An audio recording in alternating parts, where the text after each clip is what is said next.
Hello friends, welcome to my YouTube channel SWG study with Gurukul. और आज हम पढ़ने वाले हैं about enhancing memories. Last video में हमने बहुत फॉरगेटिंग के बारे में पढ़ा, क्या थ्योरीज हैं, कैसे होती है फॉरगेटिंग, वो सब पढ़ा। और आज हम पढ़ेंगे very important and interesting topic कि अपनी मेमोरी को कैसे इन्हांस किया जाए, क्या स्ट्रेटजीज हैं, किस तरीके से हम अपनी मेमोरी को इन्हांस कर सकते हैं। तो फ्रेंड्स, मेमोरी को इन्हांस करने की बात जब हम करते हैं तो इसका मतलब होता है कि हम जो है ज़्यादा से ज़्यादा जो है लॉन्ग टर्म मेमोरी में इंफॉर्मेशन डालना चाहते हैं। क्यों? क्योंकि लॉन्ग टर्म मेमोरी से ही हम जो है सारी रिकॉल की प्रोसेस कर पाते हैं। जो भी हम याद करते हैं एंड वो लंबे समय के लिए याद करना चाहते हैं, और जब हमें ज़रूरत हो उसको रिकॉल कर पाए, उस प्रोसेस को ही हम मेमोरी कहते हैं। तो क्या क्या वाकई में ऐसे कुछ स्ट्रेटजीज हो सकती है जिसकी वजह से या जिनको यूज़ करके हम अपनी मेमोरी इंक्रीज कर सकते हैं? तो yes, there are some efforts. और आप कुछ एफर्ट्स लेते हो, ड्रामेटिकली कुछ चेंज करते हो अपनी नॉर्मल स्टडी रूटीन को या स्ट्रेटजीज़ को, जिससे कि हम अपनी मेमोरी पावर को इंक्रीज़ कर सकते हैं, ज़्यादा से ज़्यादा याद कर सकते हैं एंड सटीक याद कर सकते हैं, एक्यूरेटली याद कर सकते हैं एंड रिकॉल कर सकते हैं। एंड ये जो मैं आगे जो स्ट्रेटजी डिस्कस करूँगी, ये टेस्टेड एंड ट्राइड टेक्निक्स है, इन पर रिसर्च हो चुकी है। There are basically 11 research proven strategies which can improve your memory, which can enhance recall and increase the retention of the information। वही तीन चीज़ जो मैं कह रही थी कि आपकी मेमोरी को इम्प्रूव करेगी, आप रिकॉल कर पाएंगे, सेकेंडली ज़्यादा से ज़्यादा, and third is retention. Retention मतलब जो आप याद कर रहे हो वो आपके मस्तिष्क में रहेगी, वो याददाश्त बन के, और जब आपको याद, जब उसकी ज़रूरत होगी आप उसका यूटिलाइजेशन कर पाएंगे। तो आइए चलो पढ़ते हैं विदाउट एनी डिले। तो उसमें फर्स्ट है फोकस योर अटेंशन। आपने बहुत बार कहते हो सुना होगा, आपके मम्मी पापा टीचर सब कहते हैं ध्यान से पढ़ो, ध्यान से पढ़ो। तो वो ही ध्यान केंद्रित जब हम कर पाते तरीके से, तो उसी को कहते हैं अटेंशन। जब हम अपना पूरा अटेंशन फोकस कर पाते हैं, which plays a very important role and it's a major component of the memory. क्यों? क्योंकि कोई भी इंफॉर्मेशन शॉर्ट टर्म मेमोरी से लॉन्ग टर्म मेमोरी में तभी जाती है जब उस आप इंफॉर्मेशन को बहुत एक्टिवली अटेंड कर रहे होते हैं। सो कोई भी इंफॉर्मेशन है, पहले सेंसरी इंफॉर्मेशन मैंने मेमोरी के ऊपर पहले भी वीडियोस बना चुके हैं, अगर आपने वो नहीं देखे तो आप उनको प्लीज़ गो थ्रू करें ताकि आपको ये टॉपिक जो है बेटर समझ में आएगा। तो कोई भी इंफॉर्मेशन जो है पहले सेंसरी रजिस्टर होती है, then it goes to the short term memory, and वहाँ से अगर हम अटेंशन से, रिहर्सल से प्रैक्टिस करते हैं तब ये जाती है लॉन्ग टर्म मेमोरी में।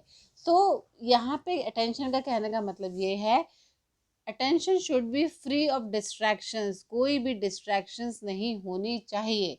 आप ऐसी जगह नहीं पड़े जहाँ पे लोग बात कर रहे हैं, या नेट जहाँ टेलीविज़न चल रहा है, म्यूज़िक चल रहा है, और बहुत सारे के डाइवर्जन्स हो सकते हैं। तो आप अपने अटेंशन को केंद्रित करें ताकि आपका ज़्यादा से ध्यान उस पर रहे जो आप पढ़ रहे हैं, ताकि आपकी जो इन्फॉर्मेशन आप जो पढ़ रहे हैं, जो याद कर रहे हैं, वो शॉर्ट टर्म से लॉन्ग टर्म मेमोरी बन पाए। Second is the avoid cramming. ना, अवॉइड क्रैमिंग का मतलब क्या? रट्टाफिकेशन नहीं करना है। रटने से आप जो है चीज़ें कुछ टाइमिंग के लिए याद करते हो बट वो मेमोरी नहीं बन पाती। जैसे कि एग्ज़ाम से एक दिन पहले आप रट्टाफिकेशन करते हो ना, उसको बोलते हैं वन मैराथन सेशन। एक ही बार में बस चट कर दो और अगले दिन वॉमिट करके आ जाओ। तो वो तो जस्ट आप पेपर को पास करने के लिए करते हो, उसको बोलते हैं क्रैमिंग। तो ये क्रैमिंग नहीं करने, क्योंकि वो सिर्फ आप पेपर दे पाते हो बट बाद में आपकी उसकी कोई मेमोरी नहीं होती है, आपको उसकी कोई भी नॉलेज याद नहीं होती है। सो रिसर्च की गई है, अगर आप कोई भी मटेरियल टाइमली पढ़ते हैं, नंबर ऑफ द टाइम्स पढ़ते हैं, नंबर ऑफ द सेशंस में पढ़ते हैं, टाइम दे के पढ़ते हैं, तो क्या होता है, समझ के पढ़ते हैं, तो उस इंफॉर्मेशन को प्रोसेस होने के लिए टाइम मिलता है। तो it adequately process inside our brain. And researchers have continuously shown that students who study regularly remember the material better than who do all study in one marathon session। जो बच्चे रोज पढ़ते हैं, थोड़ा थोड़ा पढ़ते हैं और समझकर पढ़ते हैं, रट्टा नहीं करते हैं, तो उनका जो ज्ञान कोश है वो काफ़ी अच्छा होता है, रैदर देन वो जो पेपर से एक दो दिन पहले, ज़्यादा से ज़्यादा एक हफ्ते पहले पढ़ते हैं। So when you avoid cramming तो आपकी मेमोरी इन्हांस होने के चांसेस ज़्यादा होते हैं। Next is the structure and organise. Now structure and organise का क्या मतलब है? ना स्ट्रक्चर एंड ऑर्गेनाइज का कहने का मतलब है कि researchers have been find out कि इंफॉर्मेशन अगर प्रॉपरली ऑर्गेनाइज्ड हो और रिलेटेड हो तो बेटर तरीके से याद होती है। जैसे चैप्टर जब हमें मिलता है तो वो बहुत फैला हुआ होता है, वो इधर से उधर होता है, बट उन्हीं कुछ कंसेप्ट्स को जिनका की सेम मीनिंग है उनको क्लब करके अगर हम नोट्स बना लें, टेक्स्ट बुक मतलब नोटबुक बना लें तो वो ज़्यादा तरीके से याद होता है। तभी नोट्स बनाने की सलाह भी टीचर्स हमको देते हैं। Next is the use of the मेनोमिक devices. ना मेनोमिक डिवाइसेस क्या होते हैं? मेनोमिक डिवाइसेस भी क्या एक टेक्निक है जो कि स्टूडेंट्स यूज़ करते हैं विच एड्स इन रिकॉल, ताकि आपको वो याद हो सके। It's a way to remember the information. आप इसको कैसे कर सकते हो? फॉर एग्जाम्पल आप बचपन में बहुत क्या करते थे, and it is scientifically proven also कि आप किसी भी टर्म को एसोसिएट कर दो ताकि किसी कॉमन आइटम के साथ, ताकि आपको याद रहे। जैसे कि आपको एलपीजी याद रखना है, एलपीजी की फुल फॉर्म याद रखनी है। एलपीजी की फुल फॉर्म क्या है? Liquefied petroleum gas.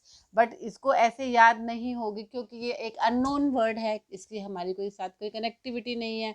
तो इसके साथ क्या करेंगे, आप थोड़ी पॉजिटिविटी डाल दो, ह्यूमर या कुछ नॉवेल्टी, कुछ नयापन डाल दो। जैसे कि लल्लू प्रसाद गाँव वाले, अगर आप इसको एलपीजी के साथ रिलेट कर दोगे तो आपके दिमाग में फिट रहेगा। क्यों? क्योंकि एक नई चीज़ हो गई, ह्यूमन ऐड हो गया, पॉजिटिविटी आ गई।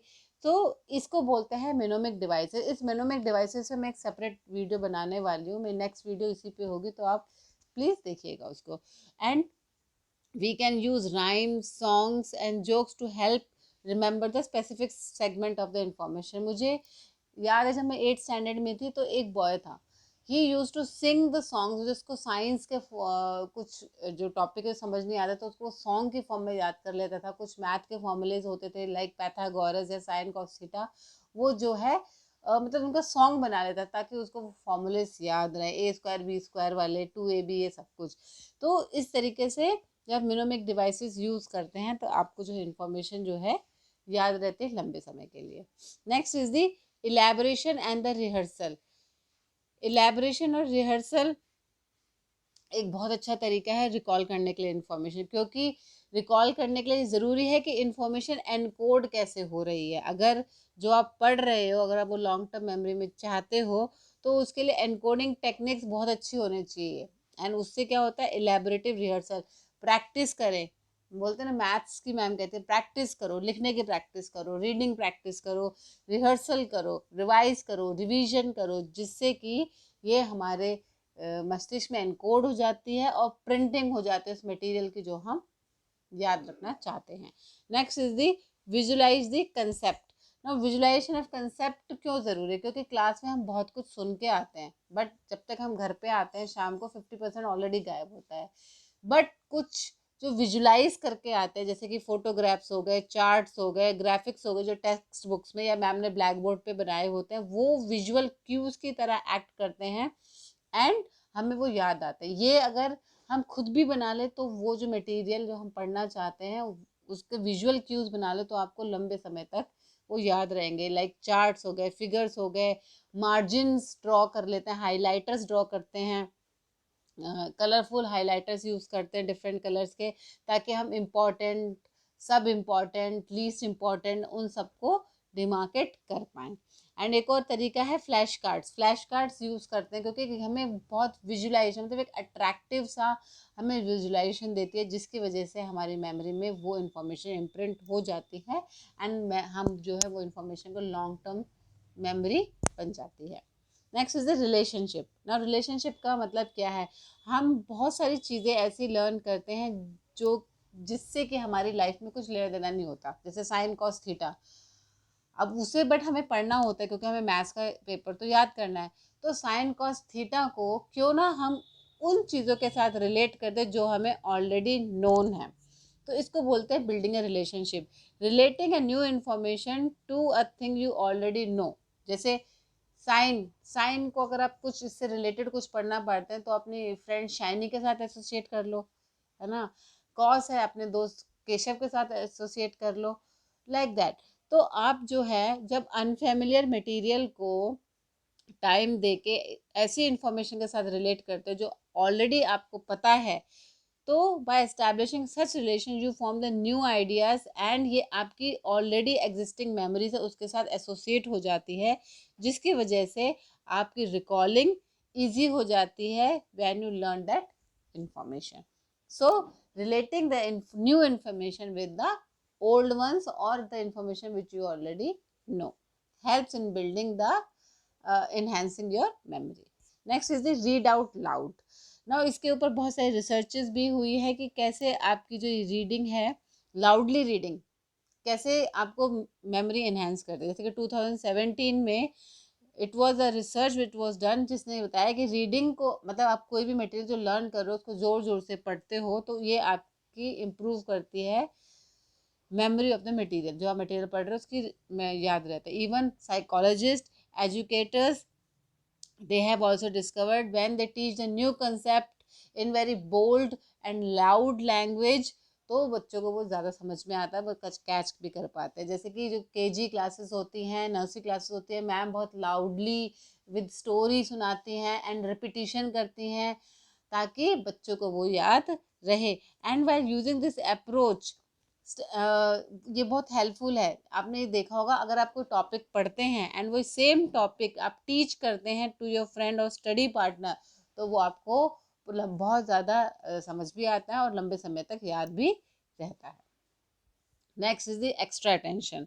Now there is importance of paying the extra attention to some subject जो कि थोड़े से डिफ़िकल्ट होते हैं। लाइक कुछ चीज़ें होती हैं जो डिफ़िकल्ट होती हैं और आपने ये नोटिस किया होगा कि जब हम कोई चैप्टर पढ़ते हैं, क्वेश्चन पढ़ते हैं, तो हमें स्टार्टिंग की चीज़ याद होती है और एंड की चीज़ याद होती है। एंड इसको क्या कहते हैं हम, सीरियल पोजीशन इफेक्ट। मैंने लास्ट वीडियो में सीरियल पोजीशन इफेक्ट के बारे में भी बताया है, अगर आप नहीं जानते तो please go through that video. तो ये क्यों होता है, सीरियल पोजीशन इफेक्ट की वजह से होता है कि हमें लास्ट का याद होता है और बिगनिंग का याद होता है, और मिडिल का जो है वो it becomes difficult to recall. But when we give extra time in rehearsing it, revising it and recalling it और special attention देते हैं, तो हम जो है इसको बेटर तरीके से याद कर पाते हैं फॉर लॉन्ग टर्म। और एक तरीका है रिस्ट्रक्चर करना। रिस्ट्रक्चर मतलब उसको डिफरेंट तरीके से लर्न करो, लिखो या स्ट्रक्चर कर लो ताकि आपके ब्रेन को ये डिफ़िकल्ट कंसेप्ट समझने में ईजी हो जाए, and you should devote some extra time to memorise such information. Next is the vary your study routine. Yes, it is another great way to increase your recall and occasionally changing your study routine helps it. मतलब कभी कभी ऐसा boredom आ जाता है, आप एक specific location पे ही study करते हो, तो उससे क्या होता है आपको बहुत सारी चीज़ें मिस आउट हो जाती हैं। But when you change this and different spot पे लर्निंग शुरू करते हो, लाइक अपने बेडरूम से निकल के टेरेस पे चले जाते हो या फिर किसी और रूम में पढ़ना शुरू कर देते हो, तो it can bring a newness in your study routine. एक तरीका है कि टाइम ऑफ योर स्टडी, आप किस टाइम पढ़ते हो। कुछ बच्चे कहते हैं हम तो सुबह सुबह जब पढ़ते हैं तो हमें बहुत याद रहता है, बट सम पीपल से मैं जब लेट नाइट पढ़ता हूँ तो याद रहता है। So depending on the individuals personality they can experiment with the time also, कि वो इवनिंग में उनको ज़्यादा रिकॉल रहता है या मॉर्निंग में ज़्यादा रिकॉल रहता है या नाइट में। And by adding some novelty in the study sessions, आपकी जो ये है it can increase the effectiveness and your efforts in long term recall. ये सब यूज़ करने से आपको लॉन्ग टर्म मेमोरी जो है आपकी इंक्रीज हो सकती है। And one and the last one which is the very important is get some sleep. Now sleep is very much required. अगर आप tired हैं, आपकी फिजिकल और साइकोलॉजिकल कंडीशन ठीक नहीं है, तो आपको डेफिनेटली याद नहीं होगा रहेगा। आप सुन लेंगे, पढ़ लेंगे, बट वो रिकॉल नहीं हो पाएगा। So researchers have been long known that sleep is important for memory and learning. And ये माना जाता है अगर आपने कुछ लर्न किया है एंड आप उसके बाद छोटा सा नैप ले लेते हो, तो वो जो है आपकी लर्निंग बहुत फास्टर हो जाती है और आपको बेटर याद रहता है। There was one study in 2014 in which it was find out that sleeping after learning something new leads to the physical changes in the brain। ये एक पर्टिकुलर स्टडी हुई थी 2014 में कि जब आप कुछ पढ़ के सोते हो तो उसके बाद जो है आपके फिजिकल मतलब ब्रेन में फिजिकल चेंजेस होते हैं क्या।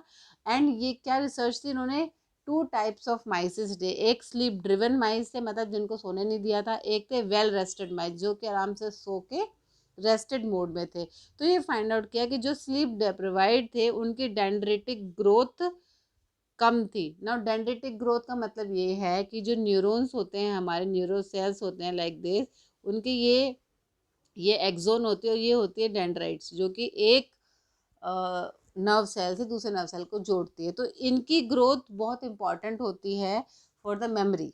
और ये पाया गया कि जिनकी जो ये वाले चूहे थे, स्लीप डेप्रिवाइड चूहे, उनकी ये वाली ग्रोथ जो है कम थी, ड्यू टू विच उनकी जो मेमोरी, दिस शोज की जो स्लीप जो है उसका रिलेशनशिप किससे है, मेमोरी के साथ। आप अच्छी स्लीप लेते हो पढ़ने के बाद तो it increases and enhances your memory and recall and retention power. तो friend, this was about the enhancement of the memory. I hope ये टॉपिक आपको समझाने में मैं सक्षम रही होंगी। अगर आपको ये वीडियोस मेरी अच्छी लगती हैं तो प्लीज़ शेयर एंड सब्सक्राइब करिए, बेल आइकन दबाना ना भूलिएगा, please hit like button for that and comment करना ना भूलिएगा। Thank you.